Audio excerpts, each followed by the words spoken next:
કે આપણે બધા લોકોનો પાપ આપણે ગંગા નદીમાં ધોએ, तो गंगा नदी पाप धोआ कहाँ जाए। आज के व्लॉग की शुरुआत धुआं निकालने वाला मुकेश से नहीं, धूल निकालने वाला मानिया पटेल से हो रही है। तो कृपया करके आप भी चैनल को लाइक करें, शेयर करें और सब्सक्राइब करें और दूसरे को भी इसके बारे में जरूर से बताएं। जनहित में जारी, मानिया लाएगा तबाही।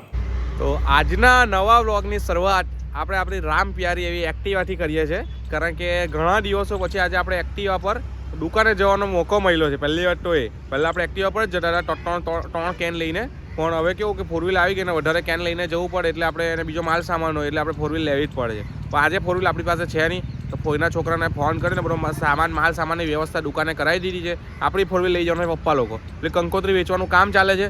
એટલે કેવું કે ભાઈ કશે નીકળાય એવું નથી મારાથી ફોર વ્હીલ લઈને હમણાં 2-3 દિવસ સારું। હવે કાલે સવારે મળે થોડીક તો સારું, બાકી નહીં તો ભાઈ આપણું જેમ ચાલે છે તેમ આપણી એક્ટિવા પર રામ પ્યારી પર નીકળી જવાનું। દુકાન બંધ કરવાના ટાઈમે ભૂખ લાગી એટલે આપણે મસ્ત મજાની બટાકાની પૂરી અને ટામેટાની પૂરી લઈને આવી ગયા, કારણ કે ઘણા વખતથી ખાધી બી નહીં હતી ને આજે કોઈ બી હિસાબે કંઈ ખાવું હતું ને બટાકાની પૂરી મેં કીધું ચાલ નામ સાંભળ્યું તો લઈ આવ્યા છે। તો ચાખીએ હવે કેવી છે શું નહીં। મજાની બટાકાની પૂરી અને ટામેટાની પૂરી, આ બંને પૂરી આપણી ફેવરિટ છે, પણ પતલી હોય ને બટાકાની પૂરી તો વધારે મજા આવે। ટામેટાની પૂરી ખાધેલી તમે કોઈ જો આ એનું સ્ટફિંગ છે, એટલે એમાં કેવું કે ટામેટાની સ્લાઇસ કટ કરે, તેની ઉપર ચટણી નાખે લીલા કલરની, પછી એને ચણાના લોટના ખીરામાં રગડોળે અને પછી એને સીધી ફ્રાય કરે। તો આ છે આપણી લાલ ટામેટાની પૂરી। હવે ખાઈ લઈએ એ ઘરે ગઈને સૂઈ ગયા, કારણ કે પૂરેપૂરું જમવાનું તો આપણે સવારે જમીને આવ્યા, આપણે દાળ ભાત ને રીંગણ ભાજીનું શાક, તો થોડીક પેટ પૂજા કરી લઈએ, પછી દુકાન બંધ કરીએ અને પછી ગયા સીધા ઘરે। ફાઇનલી આપણે આપણા ઘરે આવી ગયા છે, પણ ઘરમાં આવીને જોયું તો ખબર પડી કે મમ્મી બી ગાયબ, પપ્પા બી ગાયબ। પછી ફોન કર્યો ને પછી પૂછ્યું કે બેન તમે લોકો કાં છો, ત્યારે ખબર પડી કે એ લોકો કંકોત્રી આપવા નીકળેલા છે। બોલો, પૂછ્યા મૂક્યા વગર, એટલે પૂછવાનું તો નહીં હોય, એ લોકો કહેવાનું તો હોય કે નહીં, પૂછવાનું તો આપણે હોય, પણ કહેવાનું તો એ લોકોની ફરજ હોય કે ને અમે અહીંયા ગઈએ છીએ।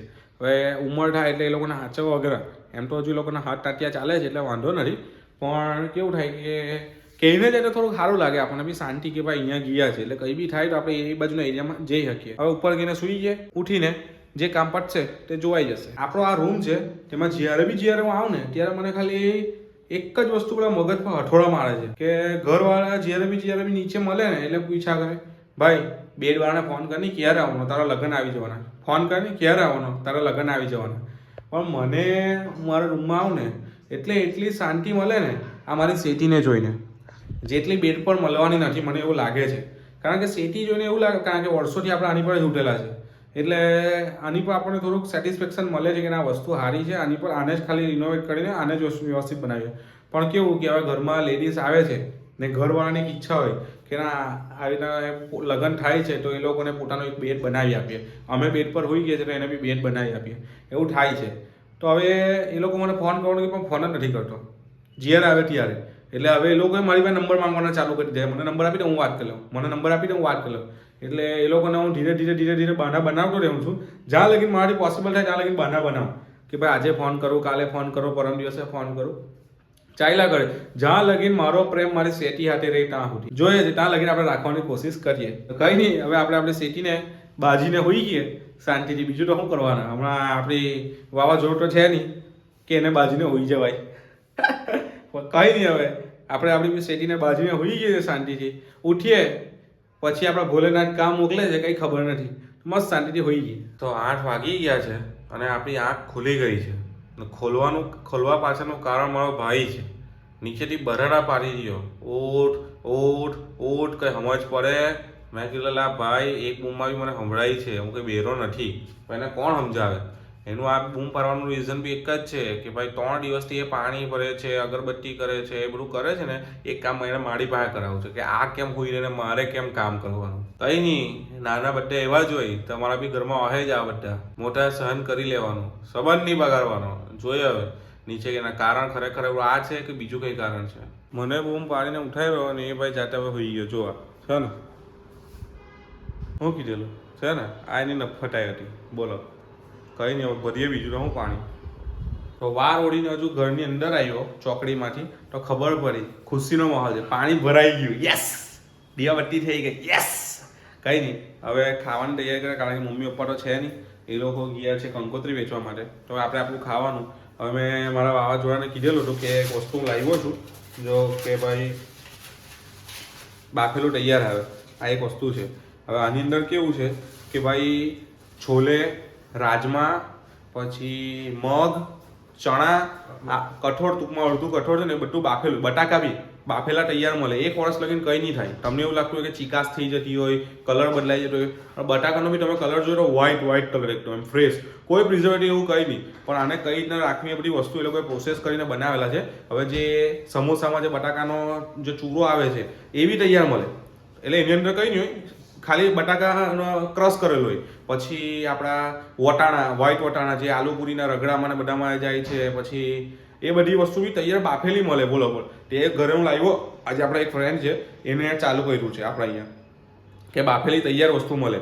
હવે એને તમારે મસાલા નાખીને ખાલી રેડી જ કરો. હવે મસાલામાં બી કેવું છે કે મેગી મસાલાને બધું આવતું થઈ ગયું, તેવી નાના બી મસાલા આવતા થઈ ગયા કે ભાઈ પેલો પનીર કુલચા અને બધી વસ્તુનો મસાલા આવવા જ લાગ્યા. એ મસાલા નાખીને રેડી કરવાનો. તો હવે આજે એક છે ને રાજમા ચાવલ છોલે હું લાવેલો હતો, તેમાંથી આપણું વાવાઝોડું એક લઈ ગયું છે રાજમા. તો એ આજે બનાવે છે કે કાલે ખબર નહીં, ટેસ્ટ કરવો છે મારે. તો મેં એને ખાલી વાત કરી દેવા, અહીંયાથી એક લઈ ગયું એટલે કદાચ આજે ને આજે જ બનાવીને આપી જાય. જો આવે તો હું ટેસ્ટ કરીને તમને જણાવું કે એનો ટેસ્ટ કેવો લાગે છે, બગડેલું છે કે નહીં, શું છે, શું ક્વોલિટી કેવી છે. કારણ કે આ લોકો એવું કહે છે કે એ લોકોનું બધી વસ્તુ અહીંયાથી બહાર જ બધું મોકલે છે એ લોકો. તો જોઈએ કે ભાઈ એ ટાઈપની ક્વોલિટી છે કે નહીં. હમણાં આપણે ગઈએ છીએ એક કામ પટાવવા માટે, તો બસ પાણી પીએ ને નીકળીએ એક કામ પટાવવા. ટીનો ટવાઈ જોજો ભાઈ કામકાજ ચાલે છે. આ એક ભાઈનું કામકાજ, આ બીજા ભાઈ કંઈ બનાવે જ છે. હિન્ટ આપી દીધી તમને, કંઈક બનાવે છે. હવે ખબર નહીં શું બનાવે છે રે. તો દત્તુબેનને આપણે બાય બાય કહી દીધું છે. હવે મમ્મી લોકો જમે છે, મમ્મીની હાથે એક વિડીયો ઉતારવાનો છે. જમી લઈને એની હાથે પછી એક વિડીયો શૂટ કરીએ, રીલ્સ. આપણો મેઇન કન્ટેન્ટ કોમેડીનો છે. એટલે આપણો બ્લોગ પણ હમણાં શિફ્ટ થયા. આપણો મેઇન કન્ટેન્ટ કોમેડીનો છે. તો અંદર જઈએ, એને સ્ક્રિપ્ટ સમજાવું પછી રેડી કરીએ. તો જો આ મારી મમ્મી તો હજુ કામ કરે છે. આની સાથે હું વિડીયો ઉતારું બોલો? હજુ એનું કામ પતી નહીં રહ્યું. હજુ તો તુવેર છોલવાનું છે. જો બિચારી કેટલું કામ કરે. સવારથી હાંજ લગીને કંકોત્રી વેચે, સાંજે તુવેર છોલે, સવાર થતા અમને ખવડાવવાનું. તારા રાજમાં તમને ગરમ મળવાનું છે, પછી નહીં મળવાનું એવું લાગે છે. એવું થોડું હવે મને તો ખરું જ ના આવે. કેમ? એવું બનાવી તો આપે જ ને તને કે નહીં બનાવી આપવાની હતી. જોયા હવે ક્યારે બનાવી આપણે શું છે હમણાં. એમ તો બનાવી આપે, સારી છે. વાવાઝોડું ભલે છે પણ સારું છે. કંઈ નહીં, આપણે પહેલાં મંદિરનું કામ પતાવીએ પછી જે હવે બધું જોવાઈ જશે. પહેલાં મંદિરનું કામ પતાવી દઈએ આપણે. કામ નથી એટલે મંદિર દર્શન કરવાનું છે, એટલે કામ નહીં કહેવાય. શું કે કેમ? સારું ચાલો, એક કામ આવ્યું છે. બીજો 18-19 રૂપિયાનો ખર્ચો થઈ ગયો. ખાલી જયોગેશ્વર કેવા ગયો તેમાં. ચાલ જયોગેશ્વર 19 રૂપિયાનો ખર્ચો, છાશ લાવવાની છે બોલ. ચાલો તો હવે અમારા કાલુભાઈ હાથે ગઈએ. કાલુભાઈ રેડી છે. કાલુભાઈ મંદિરનું ઊભું કરી મેં કીધું ચાલો મંદિરે દર્શન કરી કેટલા વખતથી ગયા નહીં. તો હવે સીધા જઈએ રાજેશ્વર મહાદેવ દાદા. તો આપણે આપણા ભોલેનાથના ધામ પર આવી ગયા છે, રાજેશ્વર મહાદેવના મંદિરે. હવે આપણો ભાઈ હમણાં ગુસ્સે થશે કારણ કે એને અમે બે હાથે જ નીકળેલા હતા, પણ અમે વાત કરવા ઉભા રહી ગયા. તો એ ભાઈ જલ્દી આવતો રહ્યો એકલો હતો એટલે. તો એને જોઈએ ને રિએક્શન એ હું કહે છે. બાકી બેઠેલો છે શાંતિ, એમ તો ધ્યાન ધરે છે લગભગ. જોઈએ હવે એને છેડવો નથી, હમણાં શાંત છે ને તો એને બહુ ઉશ્કેરવો નથી. જોઈ લો તારું ધ્યાન ઓરિજિનલ નથી. આપણે બી મસ્ત અંદર દર્શન કરી. આખું મંદિર શાંત છે, વાતાવરણ જો ખાલી તમે. અહીંયા પાછળ એક ગુફા છે, આ મંદિર છે, બધા અલગ અલગ. ચાલો તો ભોલેનાથના દર્શન કર્યા પછી આપણે આવી ગયા છે સ્મશાન ભૂમિમાં. કેવું શાંતિનો અહેસાસ કરવા માટે. શાંતિ અહીંયા એટલી બધી છે ને, જો તમને બતાવું આજુબાજુ કોઈ જ ફરક નથી. ખાલી કૂતરા અને અમે 2 જ જણ છે ને મસ્ત મજાની હવા. જોઈ લો, આ કોઈ જ નહીં છે ને. આ આપણી તાપી માતા, ત્યાં બેસવાનું બનાવેલું છે. લઈ પૈસા એટલે જે સ્મશાનની જે બધી વિધિ આવે એ બધી વિધિ અહીંયા નીચે તાપી નદીના કિનારે થાય છે. અને દહન ક્રિયા બધું બાજુમાં બનાવ્યું છે ગેસમાં. એ બધી વસ્તુ બાજુમાં છે. પણ આપણે આ જગ્યાએ આવીએ ને એટલે એટલી શાંતિ મળે ને. દુનિયાની બધી શાંતિ એક તરફ ને આ શાંતિ એક તરફ. એકદમ દૂરથી બી કોઈ ડાયરો કે એવું કંઈ ચાલતું હોય ને તો અહીંયા બેસીને જે સાંભળવાની મજા આવે ને કંઈક અલગ જ અહેસાસ છે. ને આ કેવું છે કે આ તાપી નદીનું કંઈક એવું કેવું છે કે અમે રોજ દર્શન કરવા અહીંયા આવીએ છીએ ને એટલે અમને એવું જાણવા મળ્યું છે કે રોજ 2:30 વાગ્યાથી 3 વાગ્યાના ગાળાની અંદર રાજેશ્વર મહાદેવ જે ભગવાન છે એ ભગવાન અહીંયા ચાલતા નહાવા આવે છે તાપીમાં સ્નાન કરવા માટે. ને બીજું એક વસ્તુ એવું જાણવા મળ્યું છે કે આપણે બધા લોકોનો પાપ આપણે ગંગા નદીમાં ધોએ. તો ગંગા નદી પાપ ધોવા ક્યાં જાય? તો ગંગા નદી પાપ ધોવા આપણી તાપી માતામાં આવે છે. હવે કઈ જગ્યાએ આવે છે એ પ્રોપરલી ખ્યાલ નથી આપણને, પણ એ તાપી માતામાં સ્નાન કરવા માટે આવે છે ને પોતાના પાપ ધોય છે. એટલે આપણે બહુ પવિત્ર સ્થળે હમણાં ઉભેલા છે. તમે બી એકાદ વખત વિઝિટ કરજો આ રીતે. અહીંયા જોવા આવજો, શાંતિનો અહેસાસ કરવો હોય તો. બાકી દર્શન કરવા માટે તો આપણા ભોલેનાથ છે, આ બાજુ તાપી નદી છે, તો આવો એક વખત ને અહેસાસ કરો. આપણે થોડીક વખત બેસીએ ને પછી આપણે જવાનું છે લગભગ વોલીબોલ રમવા, કાં ફ્રેન્ડ લોકો કદાચ ભેગા થાય છે ત્યાં, જોઈએ શું થાય છે શું નહીં.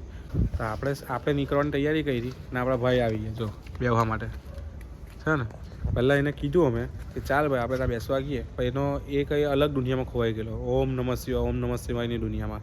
ત્યાં બેઠા બેઠા જોબ કરતો હતો એટલે આપણે કીધું ચાલ ભાઈ એને જવા દઈએ, આપણે બે આંટો મારીને. તો હું ને અમારા કાલુભાઈ અમે 2 જણ પહેલાં આવતારીએ ને હવે આપણે જવાની તૈયારી કરી. મને કે બેસ, હું આવ્યો છું મારી હાથે. ચાલ ભાઈ તારી હાથે બેસીએ.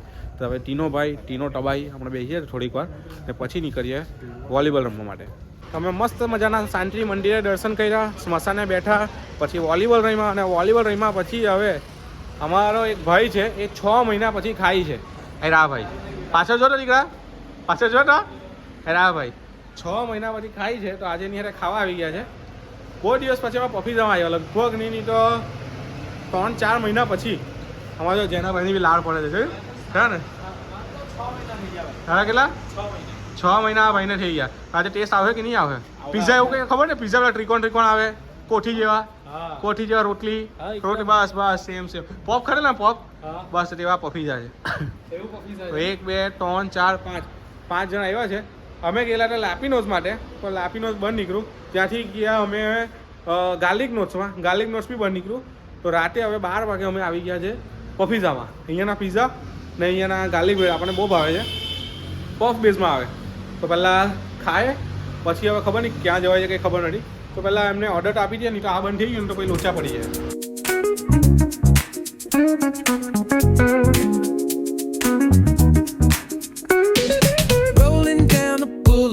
Sun hitting my shades. ચાલો આ એક બીજો કેટલું આટલું બધું. આ માણસ એવું કહે છે કે આટલું બધું કામ મંગાવ્યું. હવે જોજો જ્યાં લગીને પતે નહીં ત્યાં લગીને ઊભો નથી થવાનું. છેલ્લે બધા ઉપર રહે તો બી એ ખાતો રહે. આ એક પીઝો એક તો પતી ગયું, એક ના એટલું છે હજુ. બીજો ત્રીજો આ મસ્ત લાગે ને આ ખાસા ઢીલા. એ શું છે? ઢીલા વિશ્વેશભાઈ બેસી ગયા નીચે માંગવા સારું. બિચારા પચાવવા સારું અહીંયા બેસી ગયો. રાતે એક તો મોડે લગીને ખાવું છે ને હવે પચાવવા સારું અહીંયા યોગા કરે. રાતે 1 વાગે યોગા કરે બોલો. હા ઘરે બિચારા મારા 6 મહિને એક વખત ખાધું એટલે પચે તો નહીં. પહેલી વખત પેટ જ જવાબ આપી દે પહેલાં કે આને પચાવવું કહી છે. એટલે ભાઈ હમણાં નમાજ પડવા બેઠેલો હતો યોગા કરવાનું, તો પૈસું એવું લાગતું નથી. કઈ નહીં હવે ઘરે કે આરો જ છે બીજું તો